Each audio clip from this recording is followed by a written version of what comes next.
आज फ्रेंड सारे गमले में चेक कर रही थी। चेक करते करते देखा कुछ मिट्टी कुछ अलग तरीके से हो रखी है। ये देखिए कुछ इस तरह से उभार से बने हुए थे मिट्टी में। तो इस इनको देखने के लिए मैंने सारे गमलों को हटाना शुरू कर दिया, गुड़ाई करनी शुरू कर दी। और पता लगा ये इस मिट्टी के अंदर, गमलों के अंदर ना केचुए हैं। जो मिट्टी के ये जो उभार बने हुए हैं ना, इन केचुओं की बदौलत है। इस चक्कर में कुछ गमलों की अच्छे से गुड़ाई हो गई। और फिर तो फिर क्या था, फिर अपना काम शुरू हो गया गमलों का। और friends, welcome to vlogs by Anita June. और ये देखिए सारा मैसी हो रखा है। और आज करने लगी हूँ मैं सारी कोलियस को मेंटेन। क्या हुआ कि बारिश के चक्कर में मैंने कहा सब पौधों की मौज बहार हो रखी है। और देखा तो एक दो गमले के कोलियस तो बिल्कुल ही ख़त्म हो गए हैं। मतलब ये तो कंकाल बन गए हैं। तो ये बिल्कुल ना बारिश में इनको देखना पड़ता है। ये जो जैसे ये इतने लगी लगी से हो जाते हैं ना, इतने बड़े बड़े, तो फ्रेंड्स इनको ना काट करके फिर से लगा देना चाहिए। नहीं तो ये ऐसे पड़े पड़े ना, ऐसे जैसे पहले वाला ख़त्म हुआ दिखा है ना, ऐसे ये ख़त्म भी हो जाएंगे। कहने को तो कोलियस बड़ा इजी टू ग्रो प्लांट है। और ये कहते हैं कि एक बार गार्डन में आ गया तो फिर कभी कहीं नहीं जाता, लेकिन ऐसा कुछ नहीं है। ये कब ख़त्म हो जाते हैं हमें पता भी नहीं लगता। हमें इनको बार बार काट के लगाना पड़ता है। और इस लगाने के साथ साथ ही ये फिर आपके गार्डन में मेंटेन रहते हैं। और ये देखो फ्रेंड्स, एक ये सीड पड़ा था और बिल्कुल भी मिट्टी नहीं है, ज़मीन में पड़ा पड़ा ही अंकुरित हो गया। मुझे लगता है ये जामुन है। देखा करीब से उठा करके तो वाकई ये तो जामुन है। वो कहते हैं ना, माली सींचे सो गड़ा ऋतु आए फल होए। देखो मौसम आया है तो अपने आप ही अंकुरित हो गया है। ना तो इसे मिट्टी मिली हुई है, जहाँ पड़ा है वहीं से इसने अपनी अंकुरन शुरू कर दिया और चार पत्तियाँ भी आ गई हैं। और ये देखो एक और कॉलियस मरा मिला है मेरे को, बिल्कुल ही।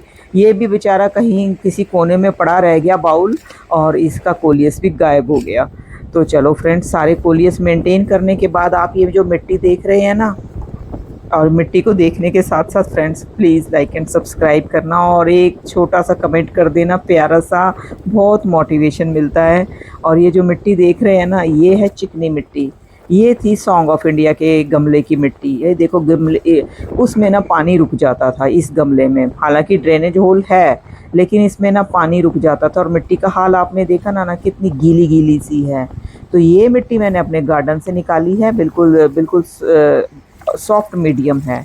और ये वो सॉन्ग ऑफ इंडिया, इसकी मैंने सारी चिकनी मिट्टी हटा दी है, इसको अच्छे से धो दिया, इसकी रूट्स देखो बिल्कुल क्लीन कर दिया है।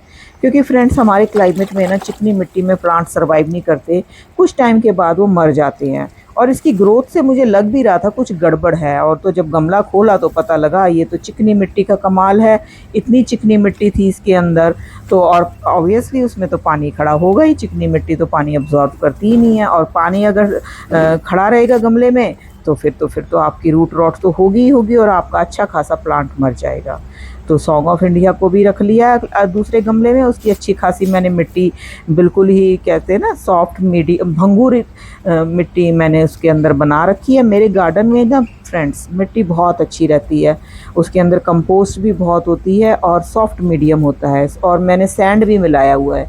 तो इसके अंदर ये सारा सॉन्ग ऑफ इंडिया मिला करके अब बारी आती है नेक्स्ट प्लांट की, जो कि है एग्लोनीमा। एग्लोनीमा की ये जो दो स्टेम्स हैं ना फ्रेंड्स, तो ये जो है बहुत लंबी हो गई है। मैं अब रेनी सीज़न का ही वेट कर रही थी कि अगर रेनी सीज़न आएगा ना तो मैं ये एग्लोनीमा की जो स्टेम्स है ना बड़ी बड़ी ये दो, ये काट के वापस से लगा दूंगी। तो क्योंकि अब तो क्या है कि अब लगाएंगे ना तो ये मुरझाएंगी नहीं। नहीं तो अगर मैं समर में लगाती तो ये बहुत टाइम लेती, मतलब ग्रोथ दिखाने में। तो साथ के साथ ये काम भी कर देते हैं।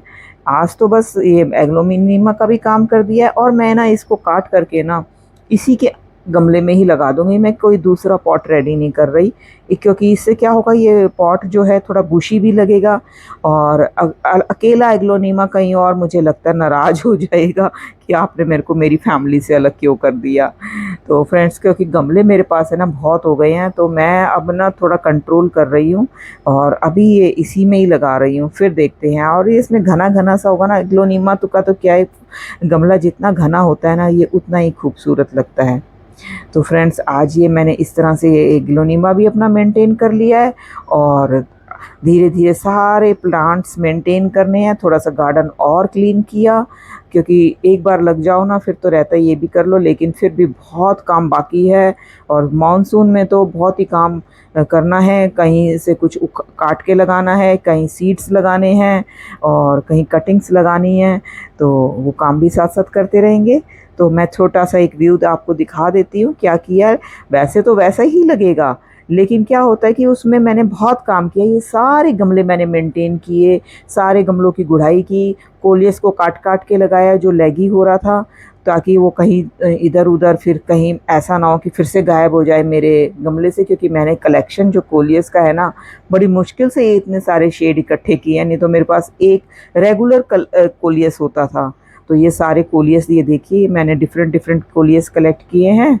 और ये देखिए, और ये अनार है। और जहाँ मुझे मिलती है ना जगह, मैं कोलियस ख़त्म ना हो इसलिए मैं वहाँ पर भी कोलियस ही लगा देती हूँ। फिर मिलते हैं नए वीडियो में।